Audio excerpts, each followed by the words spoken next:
నమస్తే, welcome to our channel. మద్యం కుంభకోణంలో ఓ కీలక పరిణామం చోటు చేసుకుందని చెప్పవచ్చు. కట్టా ప్రణయ్ ప్రకాష్ ఇచ్చినటువంటి వాంగ్మూలం ఇప్పుడు వైసీపీలో ప్రకంపనలు సృష్టిస్తుందని కూడా చెప్పుకోవచ్చు. అసలు ఈ ఎవరి ప్రణయ్ ప్రకాష్? ఆయన సిట్ ముందే కాకుండా డైరెక్ట్గా మెజిస్ట్రేట్ ముందు కూడా ఇచ్చిన వాంగ్మూలం ఏ పరిస్థితులకు దారితీస్తుంది? ఇవన్నీ కూడా చర్చించడానికి మనతో పాటుగా ఉన్నారు సీనియర్ జర్నలిస్ట్ డివి శ్రీనివాస్ గారు. నమస్తే సార్. నమస్తే. లావు శ్రీకృష్ణదేవరాయలు గారు లోక్సభలో, అదేవిధంగా అమిత్ షా గారి దగ్గర ఈ మద్యం కుంభకోణం గురించి ప్రస్తావించి ఈ మద్యం ముడుపులన్నీ కూడా దుబాయ్కి వెళ్ళాయని చెప్పి ఆయన ఆరోపణలు చేశారు. సార్, ఇప్పటి వరకు కూడా అందరూ దుబాయ్కే ఈ మద్యం ముడుపులు వెళ్ళాయి అనుకుంటున్నారు. ఇప్పుడు ఈ ప్రణయ్ ప్రకాష్ ఇచ్చిన వాంగ్మూలంతో దుబాయ్కి కాదు, ఆఫ్రికా జింబాబ్వేలో, టాంజానియాలో వీళ్ళు ఒక స్టీల్ కంపెనీ, అదేవిధంగా ఫుడ్ ప్రాసెసింగ్ యూనిట్ ఇవన్నీ కూడా ఏర్పరుచుదాం అనుకున్నారు. చెవిరెడ్డి, ఆయన కొడుకు, ఇంకా మరికొందరు నాతో మీటింగ్ వచ్చారు. మేము టాంజానియా వెళ్ళాం. ఇటువంటి వాంగ్మూలం ఆయన ఇచ్చారు. ఏంటి అసలు చెవిరెడ్డి, ఆయన కుమారుడు ఈ ప్రణయ్ ప్రకాష్, అసలు ఎవరి ప్రణయ్ ప్రకాష్? ఈ మద్యం కుంభకోణం ఎక్కడి నుంచి ఎక్కడికి దారితీస్తుంది? ఏమంటారు? మొన్న చెవిరెడ్డి కోర్టులో చూసావా ఎలా కేకలేశాడో? హాస్పిటల్లో చూసావా ఎలా అసలు మామూలు అరిచాడో? అంటే ఆ అరుపులు, ఆ కేకలు, ఆ గిలగిల కొట్టుకోవటం నీకు వలలో పడ్డట్టుగా లేదా? ఇదేనా ఆ వల? అంటే తనను ఉచ్చులో ఇరికిచ్చారు, తను వలలో పడ్డాను, ఆ వలలో నుంచి బయటకు రాలేక అరుపులు, కేకల. ఈరోజు ఈ కట్ట ప్రణయ్ ప్రకాష్ ఇచ్చిన వాంగ్మూలం ఏంటి? చెవిరెడ్డి భాస్కర్ రెడ్డి, చెవిరెడ్డి మహిత్ రెడ్డి ఇద్దరూ టాంజానియా వచ్చారు. 6 రోజులు నేను వాళ్ళతోనే ఉన్నాను. అంటే నీకు ఒక 5-6 నెలల క్రితం వీళ్ళు బెంగళూరులో పట్టుబడ్డారు. ఎవరు? తండ్రి కొడుకులు. దుబాయ్ పోవాలని చూశారు. అప్పుడు పెద్ద సినిమా ఏది? తిరుపతిలో మనం చూసాము. అసలు మామూలుగా భీకరంగా అసలు ధర్నాలని, అదని ఇదని. మేము నా కొడుకు ఫ్రెండ్ పెళ్ళి దుబాయ్ వెళ్ళాలనుకుంటే పట్టుకొస్తారా? ఏదో 41A నోటీస్ ఇచ్చి వదిలారు. నిన్న మళ్ళా ఎక్కడికి పారిపోవాలని చూశాడు? కొలంబో వెంకటేష్ నాయుడుతో. ఎవరా వెంకటేష్ నాయుడు? హైదరాబాదులో రియల్టర్. అతను ఇందులో ప్రధాన సూత్రధారి. అతను కూడా వెళ్ళాడంట టాంజానియా. ఏది? ఇవాళ కసిరెడ్డి రాజ్, చెవిరెడ్డి భాస్కర్ రెడ్డి, లేకపోతే వెంకటేష్ నాయుడు, ముగ్గురు కలిసి అక్కడ ఏ ప్లాంట్ పెడదామనుకున్నారు? స్టీల్ ప్లాంటు, లేకపోతే ఇనప తయారీ కర్మాగారం, ఈ ఆహార శుద్ధి పరిశ్రమలు. అటు జింబాబ్వేలో తిరిగారు, ఇక్కడ టాంజానియాలో తిరిగారు. ఎవడో కోర్పడే అతను జియాలజిస్ట్ని పెట్టుకుని. అంటే అసలు ఇప్పటికే ఆఫ్రికా దేశాలకి వీళ్ళంతా ఈ మద్యం సొమ్ము మనీ లాండరింగ్ చేశారు. ఇది ఎవరు చెప్పింది? ఆ ప్రణయ్ ప్రకాష్ చెప్పింది. నువ్వు అడిగావు ఎవరి ప్రణయ్ ప్రకాష్? కోనసీమ ఏదో రామచంద్రపురం అంటాం. అతను పాపం ఐఐటి స్టూడెంట్. అంటే చెన్నై ఐఐటిలో ఇతని క్లాస్మేట్ ఎవరు? కిరణ్ కుమార్ రెడ్డి, హెడ్ కానిస్టేబుల్ కొడుకు, తిరుపతి. అతనెవరు? కసిరెడ్డి రాజు. మరి ఆ గ్యాంగ్, ఆ నెట్వర్క్లో అతను ఒక సూత్రధారి. అంటే కసిరెడ్డి రాజు గ్రౌండ్ ఫోర్స్గా వీళ్ళు. ఇప్పుడు ప్రణయ్ ప్రకాషే తాడేపల్లిలో జగన్మోహన్ రెడ్డి ఇంటి పక్కన land mark apartment, room number 312, అది అద్దెకి తీసుకుంది ఇతనంట. అంటే ఏడాదికి ముందే ఎన్నికలకి, మళ్ళీ ఎలక్షన్ టైంలో అయితే నీకు ఈసీ పట్టుకుంటుందని ఈ కట్టలు ఉన్నాయి కదా, కట్ల పాముల ఈ వసూలు చేసిన కట్టల డబ్బు బస్తాల్లో నింపినది ఇవాళ నానగ్రామ్ కూడా, లేకపోతే జర్నలిస్ట్ కాలనీ, ఈ జూబ్లీ హిల్స్, ఈ కసిరెడ్డి రాజు కార్యాలయాలు ఉన్నాయి కదా, ఈస్ట్న ఇన్ఫ్రా అని, లేకపోతే ఆ ఎంటర్టైన్మెంట్, ఆ మీడియా, సినిమాలు తీసిన సంస్థ కార్యాలయాల్లో ఆ డబ్బంతా నీకు బస్తాల్లో నింపి వీళ్ళ వాహనాల్లో వేయడం. AP 03 BF 0099 ఎవరి వాహనం?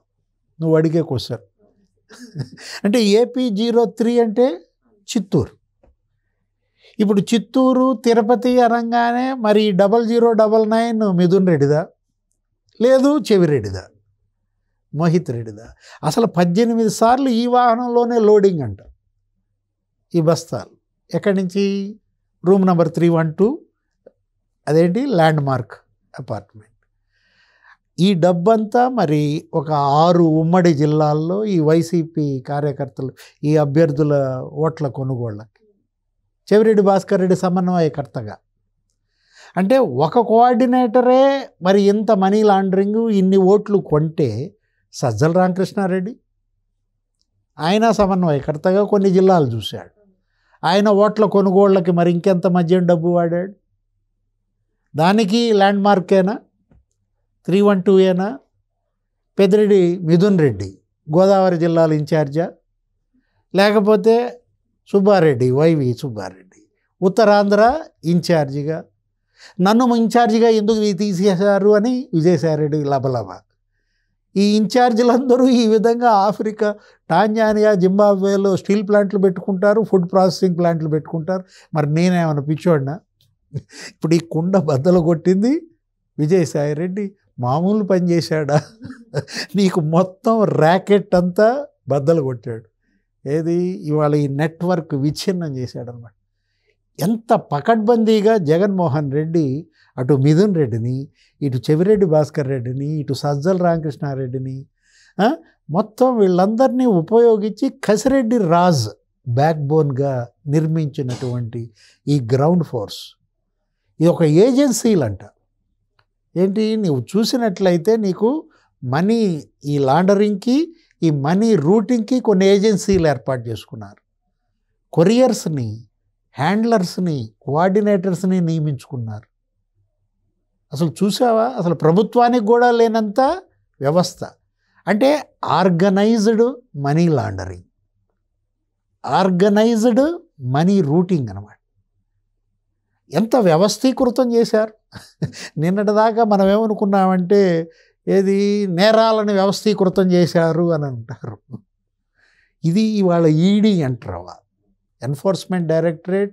ఇదేదో తూతూ మంత్రంగా మొక్కుబడిగా దర్యాప్తు చేస్తే నిగ్గుదేలేది కాదు. ఇవాళ సిట్ దర్యాప్తులోనే ఇన్ని సంచలనాలు బయటపడితే special investigation team, enforcement directorate, మరి ఎందుకంటే ఇవి ఆఫ్రికా, టాంజానియాకి ఎంత వెళ్ళింది, జింబాబ్వేకి ఎంత వెళ్ళింది, అసలు దుబాయ్ పదే పదే ఎవరెవరు వెళ్ళారు? ధనుంజయ రెడ్డి ఆయన భార్య వెళ్ళిందన్నారు. అంటే 1000 కోట్లు సునీల్ రెడ్డి తీసుకుపోయాడన్నారు. కృష్ణదేవరాయలు చెప్పాడు. అసలు సునీల్ రెడ్డి ఇంతవరకు ఎందుకని మీరు నోటీస్ ఇవ్వలేదు? ఎక్కడున్నాడు అతను? అనిల్ రెడ్డి ఎక్కడున్నాడు? అంటే ఇప్పటిదాకా కొలిక్కొచ్చింది కొంతేనమ్మా. ఏది 50% అయిందా? అంటే ఇంటర్వల్లో ఇంకా అసలు సెకండ్ హాఫ్ ఉందన్నమాట. ఫస్ట్ హాఫే ఇప్పుడు ఇప్పటికీ జరిగింది ఈ దర్యాప్తు, మద్యం కుంభకోణం, ఇన్ని వాస్తవాలు, ఇన్ని సంచలనాలు బయటపడితే మరి సెకండ్ హాఫ్ ఎప్పుడు అంటావు? బాహుబలి 1 ఇలా కనపడితే బాహుబలి 2 ఎలా ఉంటుంది అంటావు? ఇది బాహుబలి కాదు, ఇది మద్యబలి. ఇది లిక్కర్ బలి అనమాట. ఇది సినిమా ఇవాళ కనపడుతోంది. రాజమౌళి లేకపోతే సుకుమార్ వాళ్ళ వల్ల కాదు ఇలాంటి సినిమా తీయడం. జగన్మోహన్ రెడ్డి మాత్రమే ఇలాంటి సినిమా తీయగలడు అనమాట.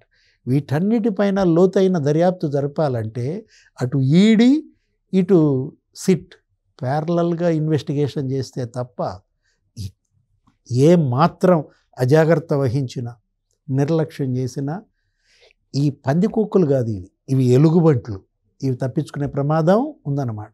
నిన్న చూసావు కదా, ఒక ఎలుగుబంటి అరెస్ట్ చేస్తే ఎలా గిలగిల కొట్టుకుందో, ఇట్లాంటి ఎలుగుబంట్లు ఇంకెన్ని ఉన్నాయి? అసలు ఎంతమందిని అరెస్ట్ చేయాలి?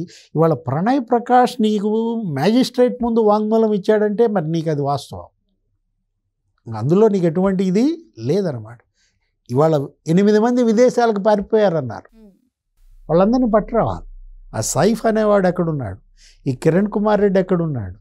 ఇంకా అనేక మంది ఉన్నటువంటి పరిస్థితుల్లో అనిరుద్ధ్ రెడ్డి, ఎవరు? ఆ అవినాష్ రెడ్డి తమ్ముడు అంట, ముప్పిడి అవినాష్ రెడ్డి, కసిరెడ్డి రాజు తోడల్లుడు. ఇవాళ వీటన్నిటిపైన నీకు నిగ్గు తేల్చడం కాదు, దోచిన సొమ్ము రికవరీ చేయాలి. బాధితులకి సహాయానికి ఆ సొమ్ము వాడాలి. 1000 బాధిత కుటుంబాలు, వీళ్ళ వల్ల చచ్చిపోయినాడు, వీళ్ళ వల్ల లివర్ కిడ్నీ దెబ్బతిన్నాడు. లక్షల కుటుంబాలు అలో లక్ష్మణ, అలో లక్ష్మణ కాదు, అలో జగన అని ఏడుస్తున్నాయి. ఈ మద్యం తాగి, ఈ విషం తాగి.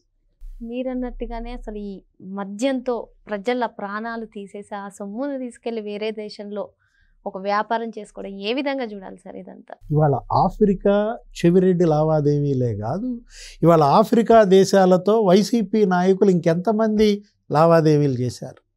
పెద్దిరెడ్డి రామచంద్రారెడ్డి ఎన్నికల ఫలితాలు రాబోయే ముందే ఆయనకు సంబంధించిన టిప్పర్లు, ప్రొక్లైన్లు ఇవన్నీ సౌత్ ఆఫ్రికా ఏదో ఎక్స్పోర్ట్ చేశాడన్నారు. అప్పట్లో మీడియాలో వార్తలు మనం చూసాం. అంటే ఇక్కడేటు ఘోరంగా ఓడిపోతున్నాం కాబట్టి ఆయన ఆల్రెడీ షిప్పుల ద్వారా పంపిస్తున్నారన్నారు.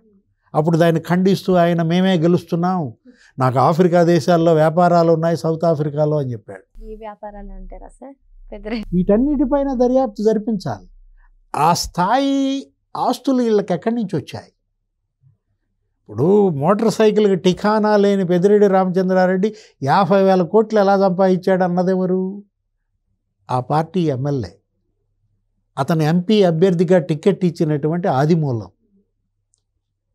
అదే కాదు, సైకిల్కి గతి లేని చెవిరెడ్డి భాస్కర్ రెడ్డి మరి నాయుడుపేటలో, లేకపోతే సుల్లూరుపేటలో, రేణిగుంటలో, తిరుపతిలో, బెంగుళూరులో 100 ఎకరాలు విల్లాలు, అసలు 1000 కోట్ల ఆస్తులు. ఇప్పుడు నువ్వే చెప్పావుగా, స్టీల్ ప్లాంట్ అన్నావు, లేకపోతే ఫుడ్ ప్రాసెసింగ్ ఇండస్ట్రీస్ అన్నావు, అసలు సిఎంఆర్ ఏదో infra, Chevireddy Munreddy Rosemma, CMR constructions, అసలు తుడా వాహనాలు వాడారంట ఈ డబ్బులు ఈ బస్తాలు ఎత్తుకుపోవటానికి.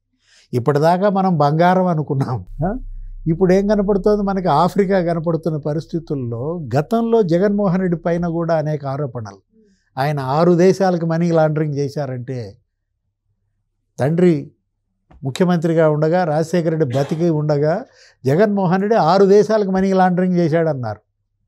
ఇప్పుడు 60 దేశాలకు చేశారా? వీటన్నిటిపైన ఇవాళ చంద్రబాబు, ఆయన క్యాబినెట్, ఆయన గవర్నమెంటే కాదు, నరేంద్ర మోడీ ఆయన ప్రభుత్వం ఇవాళ దీనిలో ఇవాళ నిశ్చితంగా దర్యాప్తు జరిపించాలి. మరి ఈ మద్యం కుంభకోణం పైన స్టేట్ గవర్నమెంటే కాకుండా సెంట్రల్ గవర్నమెంట్ కూడా ఇన్వాల్వ్ అయ్యి ఇది వెంటనే దర్యాప్తు చేపట్టాలని చెప్పి సార్ చెప్తున్నారు. Thank you sir. నమస్తే.